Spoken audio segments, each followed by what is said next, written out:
Good morning, guys, and happy Wednesday. And I'm filming this devotion on Tuesday to share it with you guys on Wednesday morning. And we had a great F3 workout this morning, Tuesday. I love this group, guys, and it meets such an important need in my life. But honestly, fitness isn't the primary need that's met by F3. You would think that that's what it is, right? Since we do that for like 45 minutes every time we meet. But guys, it's not. Fitness is my way of making sure that I'm in a right relationship with myself, taking care of myself. But the other part that is really important and exactly what I needed when God brought F3 across my life was the shield lock with other men. Now, shield lock is a concept that goes way, way back to historic battle techniques. And you can think back to movies, right? Where soldiers would lock their shields together to protect one another, trusting the guy on your right and to your left to cover your weak points while you focus on the enemy that's in front of you.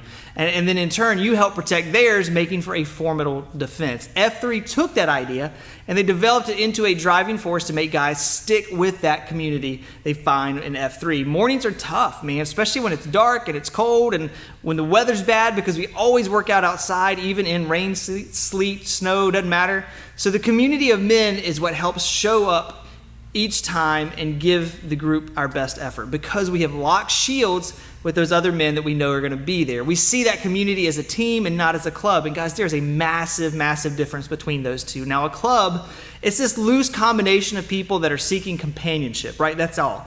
There isn't a lot required of you other than just being there. And because not a lot is required of you, oftentimes you don't feel like a lot is gained in that club. But clubs have their place. I'm not knocking them. They serve their purpose in society. They aren't bad. But guys, there's something more out there. There's an idea of a team. Now, a team is a close combination of two or more people formed to a specific task or a specific mission.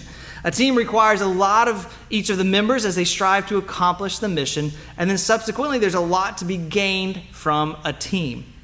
But a shield lock and the team concept, man, they're not limited to fitness groups. In fact, they carry over to pretty much every aspect in our lives. Families can function as a club where companionship is all that is expected. Or families can function as a team where all members are on mission and pulling their own weight. Offices can function as clubs and you get stuck in this rut of routine day after day after day. Or they can function as a team with purpose and with passion. And guys, even churches can find themselves in this discussion as well. A church can feel like a club when there's nothing more asked than companionship. If simply attending each week is all that is ever required of you, the relationships are going to be less meaningful and the mentality is more of a club that you're part of.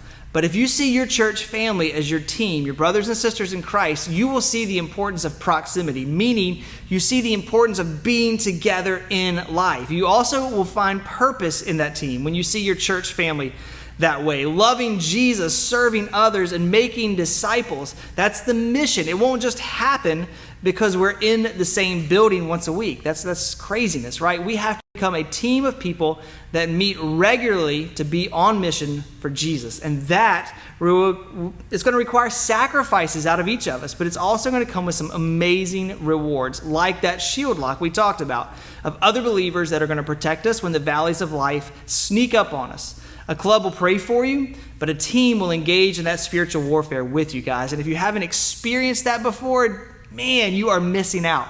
It's an amazing thing to see, an amazing thing to experience. One of the verses we use as part of the F3 methodology is Proverbs 27:17, where it says, as iron sharpens iron, so one man sharpens another. In fact, that verse was actually written on the t-shirt that I wore this morning in the gloom at the workout. Now, of course, it was covered in sweat and dirt and everything else, but the message was still clear and it's still powerful. We can struggle through this life alone, but guys, together as a team with a solid shield lock, we will thrive in this life and be able to accomplish all those amazing things that God has already put before us. Don't be an island out there. Find the people that God has placed in your life, in your proximity, and pull that team together for battle, guys. You will be amazed at how God will not only use your team, but how the team will in turn bless all the members at the same time. Guys, have a great rest of your week. We will see you all real soon.